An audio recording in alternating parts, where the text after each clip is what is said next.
Hello everyone, coming to you from beautiful British Columbia, Canada. Today I'm gonna make Tuscan style ribs. This recipe is so yummy. To start, I'm gonna walk you through my garden a little bit.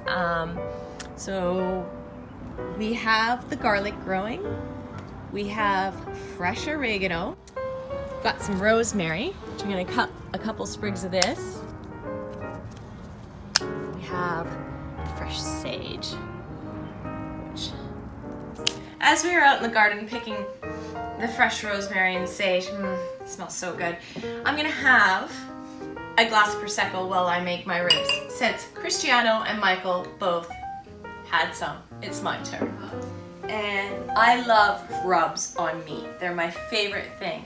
So it's gonna take approximately 2 tablespoons of olive oil, and I crushed some sea salt here.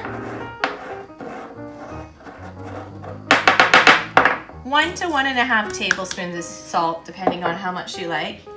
Now, even though I had the herbs from the garden, I dry my own herbs every year, and for a rub, it's just easier to have dried herbs for a rub. So I'm gonna use 2 tablespoons of rosemary, 2 tablespoons of sage. These are all my dried herbs from the garden, by the way. 1.5 tablespoons of fennel, which makes that total awesome Italian flavor. Some ground pepper, approximately 2 teaspoons worth. 2 teaspoons of paprika. 1 teaspoon of allspice. 1 teaspoon of ground coriander and 2 teaspoons of thyme. So I'm gonna ground the coriander myself, as I don't have ground coriander. That's my 2 teaspoons of thyme in there.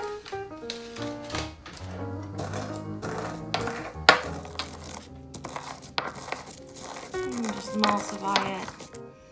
See, it's going. I can cut it down like that. Cut it down and then. Okay, so now we're gonna add a little bit of crushed red peppers, about 1 teaspoon. What you do is you just mix it all together into a paste. Now, if you need to, you can add more olive oil or more flavoring, whatever you want. If you want to add some garlic to add some extra flavor, you can do that. But trust me, this is a really yummy, flavorful rub. And so I've prepared the rub now, and I've got my ribs here. What you're just gonna do is you're gonna rub every part. I do the sides, I do the back. I've got one of these things I borrowed from my roasting pan I've put in here just to lift the ribs off the bottom of the pan, because I'm going to add, of course, a little bit of wine. Now, if you don't have that, you can use a couple celery ribs underneath the meat just to lift the meat off the bottom of the pan itself.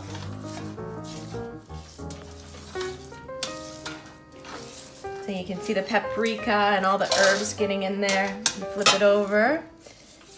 Now, I always do the front side first because that's the side that we bite into and it tastes it. Then I do the back side because I believe that every part of the ribs have to have some flavor to it. Okay, so now that it's been resting for 2 hours with the rub on at room temperature, we add some homemade wine of Michael's father's, and we're just gonna pop it in the oven at 325 Fahrenheit to slow roast it for 2 hours. While the ribs are in the oven, I'm gonna pre-prep the potato. We're having my dad's favorite recipe that he taught me to cook, which is pan-fried sliced potatoes. So we have 1 medium shallot here.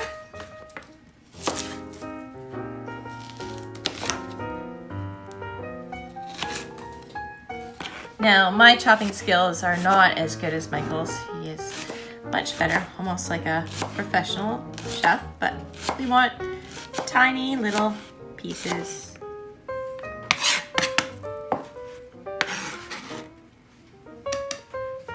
Now we're gonna crush some garlic. Old school. And we don't want minced garlic, we just want little chops of garlic. We're gonna use 3 pieces of garlic in this one for the potatoes.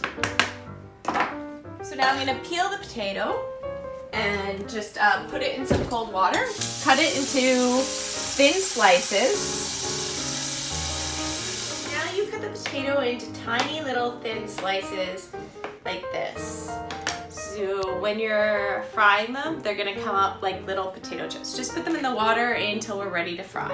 Okay, now that our ribs are about an hour into the cooking time, which I'll show you in a minute, I'm gonna start the tomato salad that's Michael's favorite. His mother, Lena Galamini, told me what I put in it. Now I think I've mastered it.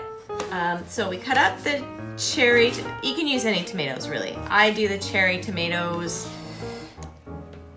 or grape tomatoes because I like them because they're sweeter, and I like to cut the tomatoes into small pieces rather than in half. Okay, so I've got the fresh oregano from the garden. I'm just gonna chop this up into little bits. You can use dried oregano too. So for 2 portions, you just sprinkle about a tablespoon of fresh herbs on there, a little bit of olive oil,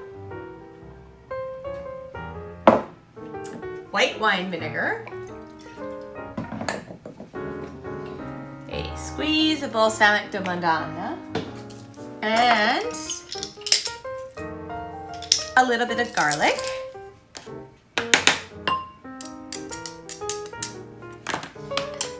Some salt and pepper. So we give this a little mix, and you can do this an hour, half hour ahead of time. And then I just put a little bit of the saran wrap on top and pop it in the fridge until we're ready to eat. Okay, it's been an hour. It's supposed to cook for 2 hours, but let's have a little peek at how this is coming along. Now, oh, look at that. Yummy, yummy, yummy.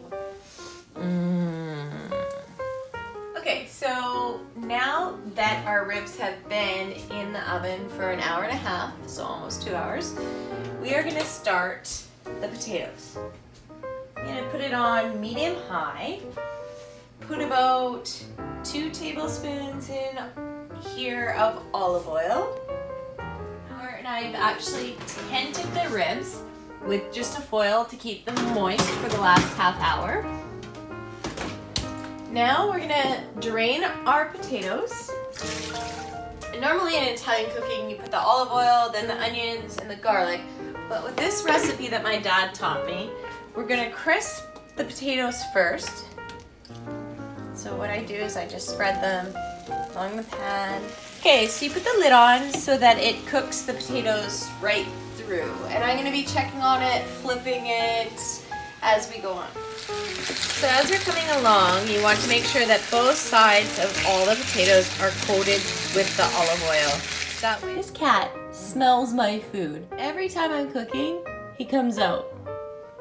Now that our potatoes are halfway cooked, I'm gonna add a little salt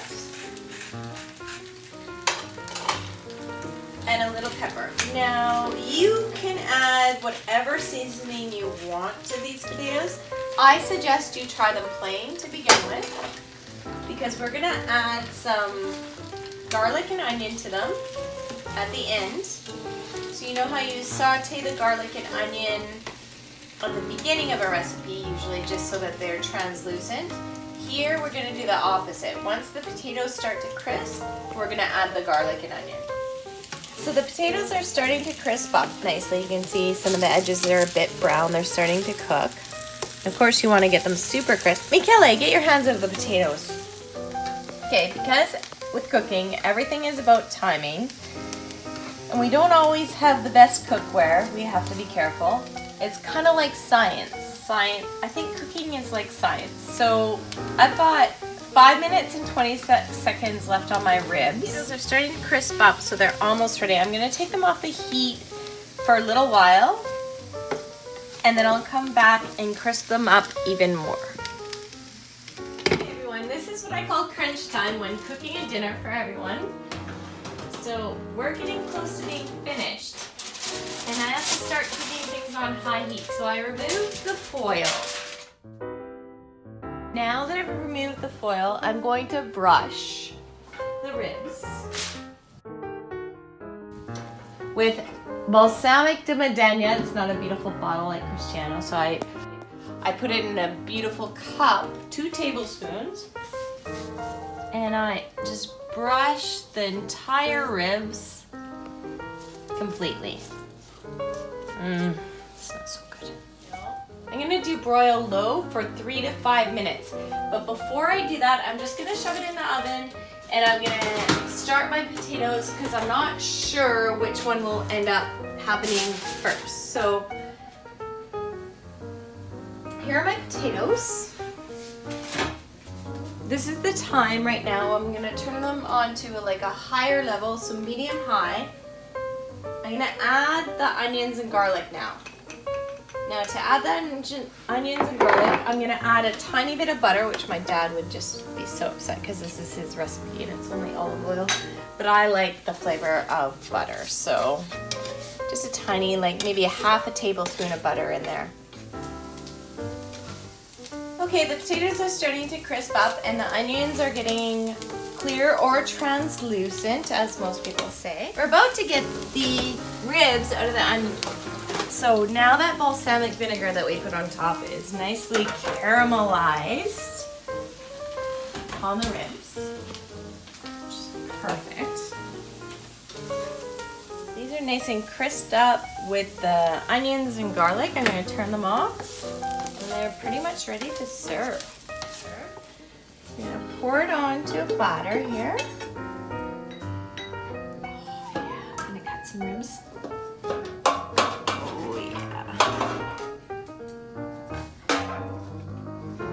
Just cutting the ribs.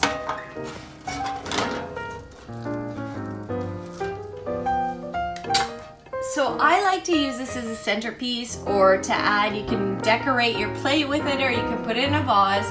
And it's the herbs from the garden, the rosemary, the sage, the oregano, and pansies. And pansies are edible and this smells amazing. Buon appetito!